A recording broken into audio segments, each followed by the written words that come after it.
नमस्कार आणि स्वागत आहे ध्यान कथा या आध्यात्मिक यूट्यूब चॅनेलवर।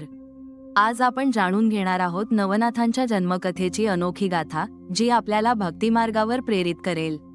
चला कथा सुरू करूया।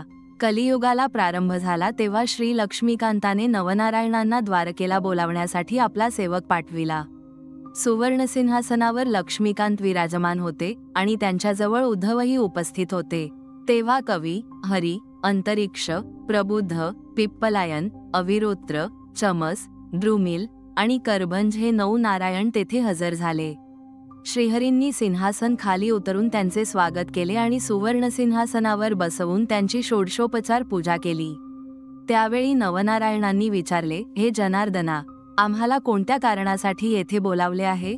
श्रीहरींनी उत्तर दिले, कलियुगात आपण सर्वांनी मृत्यूलोकात अवतार घ्यायचा आहे। आपण एकत्र अवतार घेऊन लोकांना मार्गदर्शन करणार आहोत।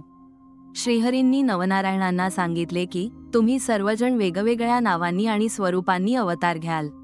तसेच अनेक महत्त्वाचे ऋषी, मुनी, तसेच माझे आवडते उद्धव, नामदेव होऊन अवतीर्ण होतील। मी स्वतः ज्ञानदेव या नावाने अवतार घेईन। कैलासपती शंकर निवृत्तीनाथ होतील, ब्रह्मदेव सोपान होईल, आदिमाया मुक्ताबाई होईल, हनुमंत रामदास होतील, कुब्जा जनिदासी होईल आणि माझा भाऊ बलराम पुंडलिक होईल। याशिवाय श्रीहरींनी सांगितले की आपण सर्वजण भक्तिमार्गाचा प्रचार कराल, लोकांना साधनेचे महत्त्व पटवून द्याल। आता बघूया नवनाथांच्या जन्मकथा। पराशर ऋषीचा पुत्र जो व्यास मुनी त्याने भविष्यपुराणात हे पूर्वीच वर्णन करून ठेविले आहे। पूर्वी ब्रह्मदेवाचा वीर्यापासून 88,000 ऋषी निर्माण झाले। त्याप्रसंगी वीर्याचा काही भाग ठिकठिकाणी पडला आहे, पैकी थोडासा भाग 3दा यमुनेत पडला।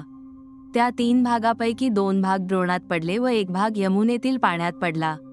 ते वीर्य लागलेच एका मच्छीने गिळले, तिच्या उदरात कवी नारायणाने जन्म घेऊन मच्छिंद्रनाथ या नावाने जगात प्रगट व्हावे।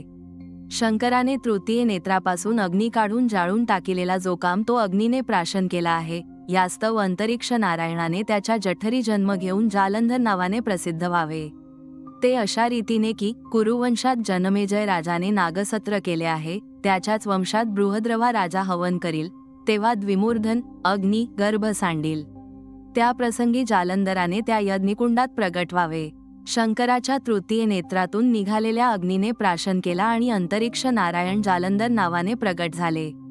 88,000 ऋषी झाले तेव्हा ब्रह्मदेवाच्या वीर्याचा काही अंश रेवातीरी सुद्धा पडला आहे, तेथे चमसनारायण याने रेवणसिद्ध या नावाने प्रगट व्हावे। ब्रह्मदेवाच्या वीर्याचा अंश रेवा नदीकाठी पडला। चमसनारायणाने रेवणसिद्ध म्हणून अवतार घेतला। त्याच वीर्यापैकी थोडासा अंश एका सर्पिणीलाही मिळाला होता, तो तिने प्राशन केला। मग जनमेजय राजाच्या सर्पस्त्रात ब्राह्मणांनी साऱ्या सर्पांची आहुती दिली। त्या समयी हिच्या उदरात ब्रह्मबीज आहे असे जाणल्यावरून त्या सर्पिणीला आस्तिक ऋषीने वडाच्या झाडाखाली लपवून ठेविले। पूर्ण दिवस भरल्यानंतर ती अंडे तेथेच टाकून निघून गेली। ते अंडे अजून तेथे होते तसे आहे। त्यात अविरोत्र नारायणाने जन्म घेऊन वटसिद्ध नागनाथ या नावाने प्रसिद्ध व्हावे। सर्पिणीने ब्रह्मवीर्य प्राशन केले आणि वडाच्या झाडाखाली अविरोत्र नारायण वटसिद्ध नागनाथ म्हणून प्रकट झाले। मच्छिंद्रनाथ याने सूर्यरेत प्राप्तिस्तव मंत्र म्हणून दिलेले भस्म उकिरड्यावर पडेल, त्यात सूर्य आपले वीर्य सांडील, ते उकिरडामय असेल। त्यात हरिनारायण याने गोरक्ष या नावाने प्रगट व्हावे। मच्छिंद्रनाथांनी सूर्यरेतामध्ये मंत्रसिद्ध भस्म टाकले आणि हरिनारायण गोरक्षनाथ म्हणून प्रकट झाले। दक्षाच्या नगरात त्याची कन्या पार्वती हिला लग्न समारंभ समयी पाहून ब्रह्मदेवाचे वीर्य गळाले, त्यासमयी त्यास परम लज्जा उत्पन्न झाली। मग ते वीर्य रगडून चौफेर केले, त्यावेळी ते एके बाजूस 60,000 ठिकाणी झाले, त्याचे 60,000 वालखिल्य ऋषी झाले। दुसऱ्या अंगाचे केराबरोबर भागीरथी नदीमध्ये पडले, ते कुश बेटात गेले, ते अद्यापि तेथे तसेच आहे। यास्तव पिप्पलायन नारायणाने तेथे प्रगट होऊन चरपटीनाथ नावाने प्रसिद्ध व्हावे। पिप्पलायन नारायण भागीरथी नदीकाठी कुश बेटात चरपटीनाथ म्हणून अवतारले। भर्तरी या नावाने भिक्षापात्र कैलिक ऋषीने अंगणात ठेविले होते, त्यात सूर्याचे वीर्य अकस्मात पडले, ते त्याने भर्तुहरी तसेच जपून ठेविले आहे। त्यात ध्रुवमीन नारायणाने संचार करून भर्तरी या नावाने अवतीर्ण व्हावे। सूर्याचे वीर्य भिक्षापात्रात पडले आणि ध्रुवमीन नारायण भर्तरीनाथ म्हणून प्रसिद्ध झाले। हिमालयाच्या अरण्यात सरस्वतीचे उद्देशाने ब्रह्मदेवाची वीर्य गळाले, त्यातले थोडेसे जमिनीवर पडले। त्यावरून वाघ चालल्यामुळे त्याच्या पायात राहिले व थोडेसे हत्तीच्या कानात पडले. त्यात प्रबुद्धाने संचार करून कानिफा या नावाने प्रगट व्हावे. ब्रह्मवीर्याचा अंश हत्तीच्या कानात पडला आणि प्रबुद्ध नारायण कानिफनाथ म्हणून प्रकट झाले. गोरक्षाने चिखलाचा पुतळा केला, त्यात करभंजनाने संचार करावा. अशा रीतीने कोणी कोठे व कसे जन्म घ्यावयाचे याही नवनारायणांना खुलासेवार समजूत करून दिली. मग ते आज्ञा घेऊन तेथून निघाले व मंद्राचलावर गेले. तेथे शुक्राचार्यांच्या समाधीजवळ समाधीस्थ होऊन राहिले. पुढे हे 9 व शुक्राचार्य असे 10 जण पृथ्वीवर कलियुगात जन्म घेऊन अवतार कार्य करू लागले.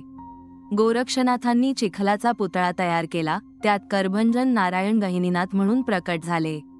नवनारायणांनी मृत्यूलोकात अवतार घेतल्यावर भक्तिमार्गाचा प्रचार केला.